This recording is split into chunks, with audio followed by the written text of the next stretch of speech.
et...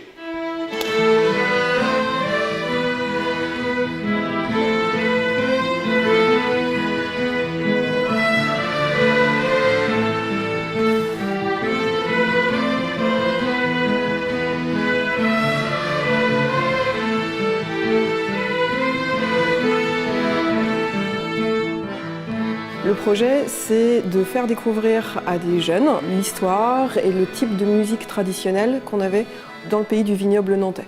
Leur faire découvrir, leur faire travailler pour qu'ils puissent la reproduire, pour qu'ils puissent se l'approprier et qu'ils aient à la fois une pratique musicale et une meilleure connaissance du territoire sur lequel ils habitent. Ce projet est né d'une rencontre entre le musée du vignoble nantais et l'école de musique Sèvres-et-Loire. L'idée était de mettre nos compétences au commun pour faire aboutir un projet autour du patrimoine musical de notre territoire. C'est une musique qui risque de disparaître dans les années à venir parce que les personnes qui l'ont pratiquée, les moments auxquels on la jouait tendent à disparaître. Donc c'est important maintenant d'en collecter la mémoire et de la transmettre.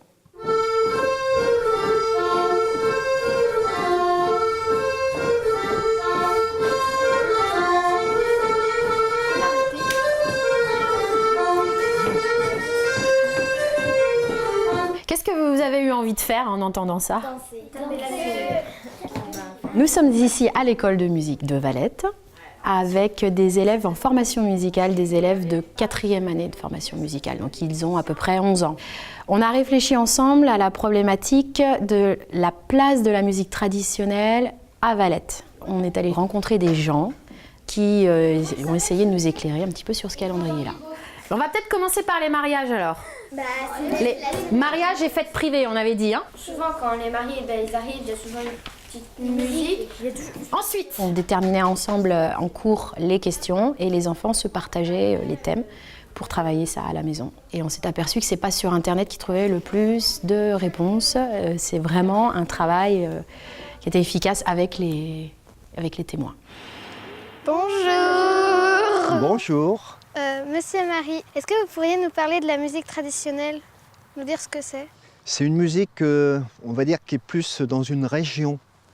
Par exemple, à Valette, les morceaux de musique, c'était pratiquement les mêmes qui étaient joués dans tout le département de la Loire-Atlantique. Hein. Donc c'est une musique qui remonte, on ne sait pas trop à quand, parce que ça fait très longtemps qu'elle existe. Et c'est surtout une musique qui était transmise par voie orale. Au début, on pense qu'il n'y avait pas de partition. La musique n'était pas écrite. Simplement, la transmission se faisait à l'oreille. Aussi, vous faisiez partie de l'harmonie. De quel instrument vous jouiez? Je fais toujours partie de l'harmonie de Valette et je joue de la clarinette. Dans l'harmonie, vous jouez des musiques traditionnelles? Non, l'harmonie de Valette ne joue pas du tout de musique traditionnelle. Donc, où on pourrait en écouter ou en entendre? À Valette, actuellement, il y a un groupe qui s'appelle le Quadrille du Vignoble qui joue encore de la musique traditionnelle. En fait, il y a un musicien, donc un accordéoniste, qui a repris les vieux airs. Et sur ces airs traditionnels, il y a le Quadrille qui fait des danses traditionnelles. Mais si on remonte il y a quelques années, il y avait deux musiciens, Monsieur Tertreau qui jouait lui du saxo et Monsieur Vincent qui jouait du piston et qui faisaient de la musique traditionnelle. Et ils allaient animer les bals et les gens dansaient encore ces fameuses danses traditionnelles. Voilà. Moi je fais partie d'une association, donc Valette Mémoire, qui a retrouvé des vieilles cartes postales d'il y a très longtemps. Et on voit des musiciens traditionnels qui accompagnaient les mariages. Ils venaient chercher les gens à la sortie de l'église et puis les accompagnaient tout au long de la journée. Et puis ces violonneux faisaient le bal le soir, le bal du mariage. C'est les plus anciens souvenirs qu'on ait, c'est ces cartes postales de Valette, là où on voit encore des violonneux. Est-ce qu'il y avait de la musique traditionnelle à la foire Non, il n'y avait pas de musique traditionnelle à la foire. Par contre, à la foire, il y avait toujours un morceau à Valette, il y a un morceau caractéristique qui s'appelait Muscadet. C'est un morceau qui avait été écrit par un des chefs de musique de l'harmonie. Donc, les gens à la foire de Valette chantaient Muscadet. C'est caractéristique, ça, de la foire de Valette pendant au moins 50 ans. Et pourquoi ils ne le font plus? Ah ben voilà, ça c'est peut-être la vie moderne, hein, je ne sais pas, on fait autre chose, on passe à d'autres choses, à d'autres musiques. Mais ça a été oublié et on a essayé cette année de relancer un petit peu là, à la foire, mais on n'a pas eu un gros succès avec la chanson, quoi, parce que les gens ne connaissaient pas l'air et ils ne l'avaient pas appris, quoi. C'est vrai que c'est une musique qui est complètement oubliée dans les écoles de musique actuellement. On n'en joue pas, hein, on joue que des choses qui sont écrites. Mais la musique de nos ancêtres, hein, notre héritage, il est en train de se perdre si on ne le met pas dans les écoles de musique. Je pense que pour moi, l'école de musique, c'est vraiment l'endroit où on peut faire vivre cette musique. Merci, au revoir Monsieur Marie. Eh bien, à bientôt peut-être, à l'école de musique.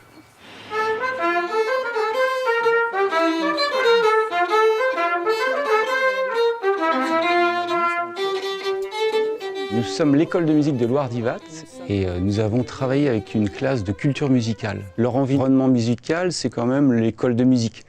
Donc l'idée, c'était de leur dire, est-ce que ça a toujours été comme ça? Est-ce qu'il n'y a pas eu d'autres façons d'apprendre la musique? Le type d'apprentissage de la musique traditionnelle en Pays de la Loire.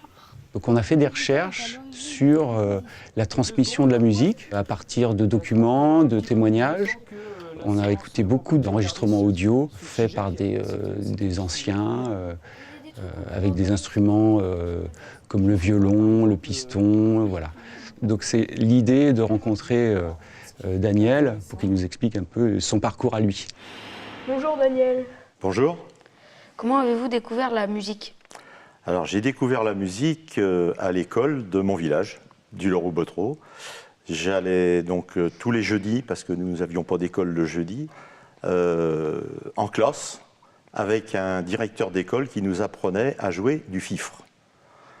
Alors le fifre, c'est un petit instrument comme celui-ci, que j'ai apporté, et j'ai commencé à jouer sur cet instrument. On n'apprenait pas le solfège, on nous donnait les sons, et on répétait les sons. Et à partir de là, à force d'apprendre l'instrument par cœur, on connaissait tous les sons au fur et à mesure qu'on levait un doigt et tout. Et c'est à partir de là qu'on composait après des morceaux.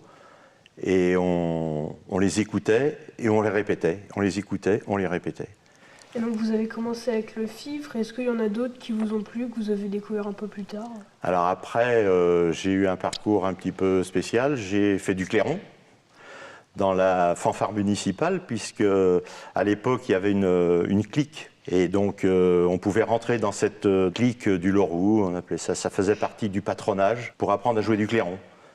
Sans partition, sans rien, on jouait comme ça.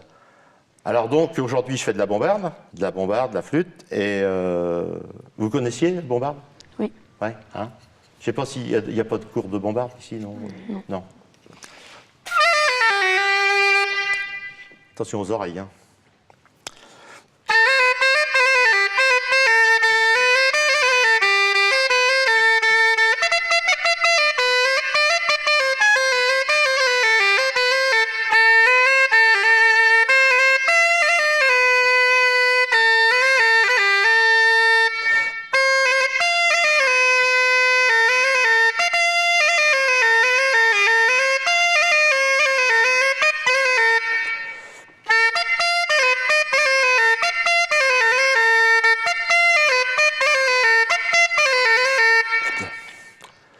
Donc toujours jouer avec des bouchons d'oreille. Là, je ne les ai pas amenés. Mais c'est vrai que quand on est en salle close comme ça, c'est...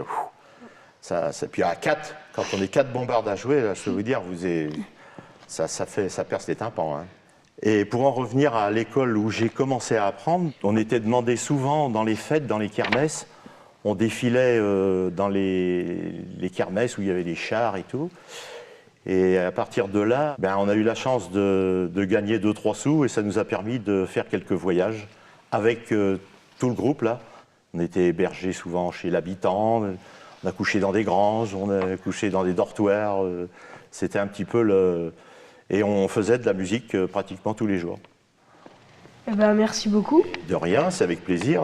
Je suis très content de vous avoir présenté un petit peu comment on apprenait la musique autrefois. J'espère que ça vous a plu. Et puis, je vous remercie vous aussi de m'avoir écouté.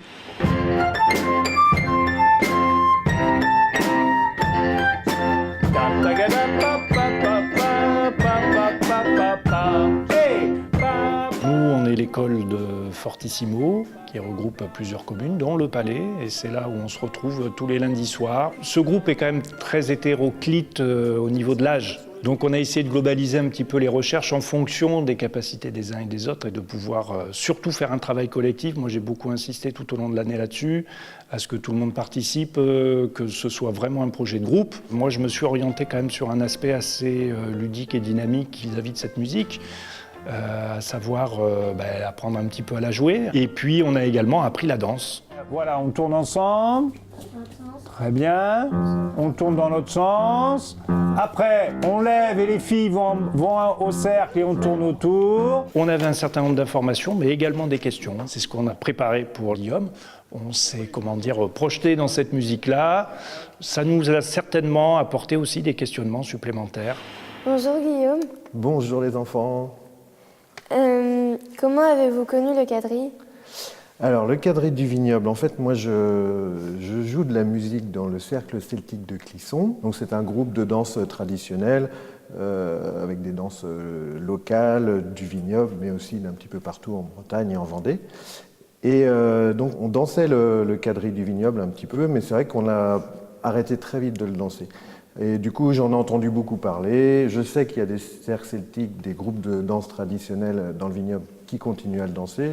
Et donc j'en entends un petit peu parler, mais ça fait très longtemps que je ne l'ai pas vu danser. Pourquoi le quadrille est une musique traditionnelle importée ? Je pense que la musique qui était utilisée avant a été perdue ou oubliée. Alors il faut savoir que le quadrille du vignoble, c'est une danse qui était dansée partout en France. Ça venait des anciennes contredanses du XVIIIe siècle, et au XIXe siècle, c'était très à la mode. Et donc il y a un monsieur qui s'appelait Élie Dupeyrat, qui est un monsieur qui vient de Dordogne, donc assez loin d'ici, mais qui a écrit beaucoup de musiques qui ont été à la mode. Et du coup, il a écrit notamment un morceau qui s'appelle Le quadrille tout petit, qui a été utilisé un petit peu partout en France, et qui a aussi été utilisé pour le quadrille du vignoble. Et pour les instruments de musique, on utilisait quoi ? Les instruments utilisés, c'était surtout des instruments d'harmonie, des cuivres. C'est pas forcément les instruments d'origine de la musique traditionnelle locale. On a tout le temps utilisé les clarinettes, mais qui sont arrivées assez tard finalement. Mais avant, il y avait les violons. On a aussi utilisé les accordéons, et puis les cuivres, les pistons. Vous avez entendu déjà parler des pistons. Et bien avant, il y avait aussi d'autres instruments traditionnels. Il y avait une sorte de cornemuse qui s'appelait la veuse. C'est la cornemuse locale jouée en Nord-Vendée, dans le pays de Guérande, et il paraît qu'il y en avait aussi dans le vignoble. Pourquoi les jeunes d'aujourd'hui ne connaissent pas le quadrille ? On peut différencier les jeunes comme vous, qui ne connaissez pas beaucoup les danses traditionnelles. Vous ne connaissez pas trop, vous ? Non. Moi, je connais des jeunes comme vous qui font partie justement des groupes de danse traditionnelle ou qui font de la musique traditionnelle. Ils connaissent plus trop, malheureusement, le quadrille. Alors pourquoi ? Je pense que les danses qu'on utilise maintenant, c'est des danses un petit peu plus simples, des danses par deux, ou alors les danses en rond que vous avez vues avec les petits doigts ou par les mains, mais pas forcément des danses du vignoble, parce que c'est fait de figures plus compliquées, et des gens qui ne connaissent pas forcément la danse, qui ont envie de venir la danser avec tout le monde, c'est un petit peu compliqué à danser. Je sais que les groupes de musique et les danseurs préfèrent danser des danses plus simples en général. Que faire pour inciter les jeunes à s'intéresser ? Je ne sais pas exactement ce qu'il faudrait faire, mais je pense que les groupes de musique devraient remettre un petit peu plus à la mode ces danses-là. Merci beaucoup. Je vous en prie, à bientôt.